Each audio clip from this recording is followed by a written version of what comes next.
Hi friends, நான் first time மீன் குழம்பு வச்சுருக்கேன். நிஜமாவே டேஸ்ட்டாக வந்திருந்தது. இந்த வீடியோவை ஃபுல்லாக பார்த்துட்டு பிடிச்சிருந்தா லைக் பண்ணுங்கள், ஷேர் பண்ணுங்கள், சப்ஸ்கிரைப் பண்ணுங்கள். வீடியோ ஃபுல்லாக பாருங்கள். நம்ம மீன் குழம்பு மீன் பொரித்து சாப்பிட போகிறோம். வாங்க மீன் குழம்பு எப்படி செய்யலான்னு பார்க்கலாம். அதுக்கு வந்துட்டு நான் மீன் கழுவி கொஞ்சோண்டு மசாலா போட்டு வச்சுருக்கேன். அது குழம்பு வைக்கிறதுக்காக தனியாக மீன் எடுத்து வச்சுருக்கேன். அப்புறம் தக்காளி 3 தக்காளி அரைச்சி வச்சுருக்கேன். இஞ்சி பூண்டு பேஸ்ட்டு சின்ன வெங்காயம் அரைஞ்சி வச்சுருக்கேன். பூண்டு முழுசாக கொஞ்சோண்டு இருக்குது. கருவேப்பிலை, கொத்தமல்லி.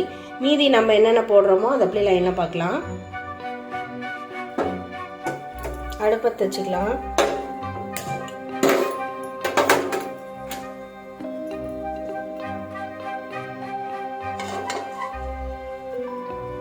கொஞ்சமாக புளி ஆட் பண்ண போகிறோம். அதுக்காக மட்டும் ஊற வச்சுருக்கேன். சட்டி நல்லா சூடாயிடுச்சு. நல்லெண்ணெய் ஆட் பண்ணிக்கிறோம். கொஞ்சோண்டு சீரகம்,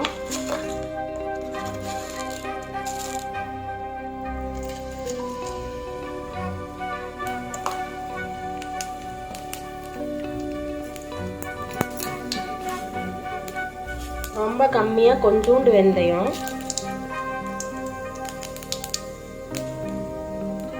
பட்டையும் கிராம்பும் வச்சிருக்கேன், அதை ஆட் பண்ணிக்கலாம்.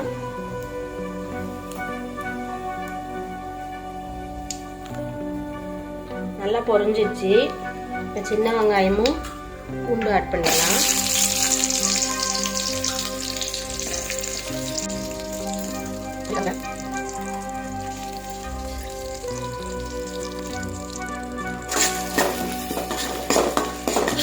நல்லா வணங்கட்டும். குழம்பு டேஸ்ட்டாக வரணும் அப்படின்னா வெங்காயமும் பூண்டும் வந்துட்டு நல்லா வணங்கணும். அதே மாதிரி தக்காளி நல்லா வணங்கணும். அதனால் இது நல்லா வணங்கட்டும். வணங்கினதுக்கப்புறம் நம்ம இஞ்சி பூண்டு பேஸ்ட்டும் தக்காளி ஆட் பண்ணிக்கலாம்.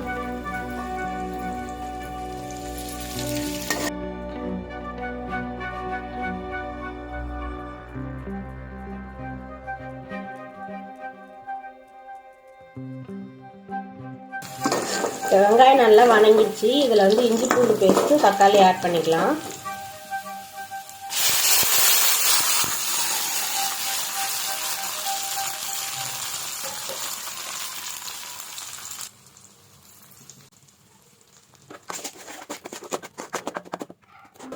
நல்லா இதில் இருக்கிற பச்சை வாசனைலாம் போகிற வரைக்கும் நல்லா வணக்கிக்கலாம்.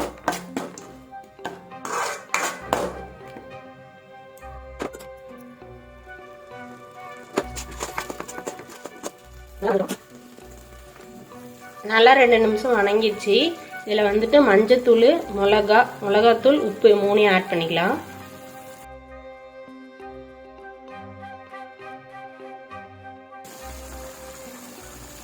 நம்ம புளி ஆட் பண்ணுறதுனால மிளகாத்தூள் எக்ஸ்ட்ரா தேவைப்படும். அதனால நம்ம ஒரு 1.5 ஸ்பூன் பக்கம் மிளகாத்தூள் ஆட் பண்ணிக்கலாம்.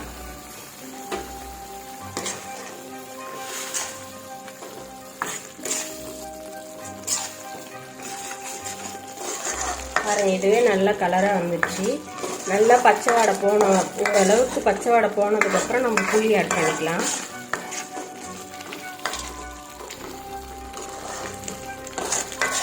நல்லா சிம்மில் வச்சு நல்லா சுருண்டு கொதிச்சு வரட்டும்.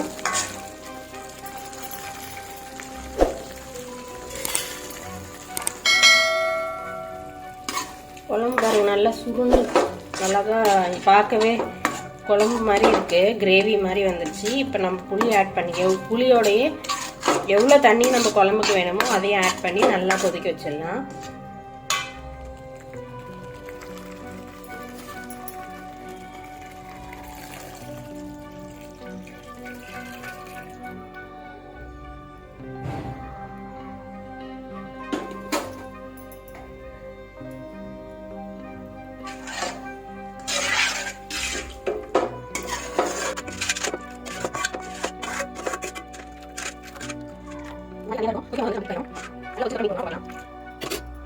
குழம்பு கெட்டியாகிறதுக்காக ஒரு 2 பீஸ் தேங்காய், 1 ஸ்பூன் சோம்பு, 1 ஸ்பூன் பொட்டுக்கடலை ஆட் பண்ணியிருக்கேன். இது 3 நல்லா நைஸாக அரைச்சி ஆட் பண்ணிக்கலாம்.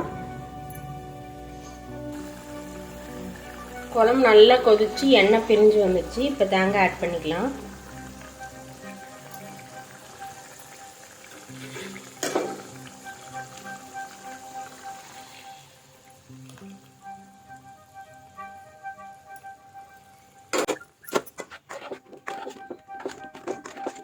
நல்லா கொதிச்சு வரட்டும். இப்போ வந்து உப்பு இருக்குது, உப்பு கரெக்டாக இருக்கான்னு செக் பண்ணிவிட்டு உப்பு ஆட் பண்ணிக்கலாம்.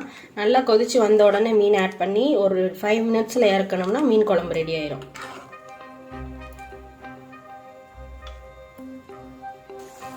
குழம்பு நல்லா கொதிச்சிச்சு. இப்போ மீன் ஆட் பண்ணிக்கலாம். ஒரு பீஸாக இடைவெளி விட்டு. மீன் ஃபுல்லாக ஆட் பண்ணியாச்சு. இப்போ நல்லா ஒரு 5 மினிட்ஸ் மீன் வெந்துடும்.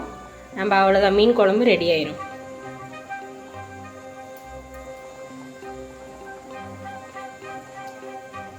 மூடி வச்சு ஒரு 5 மினிட்ஸ் வேக விட்டுறலாம்.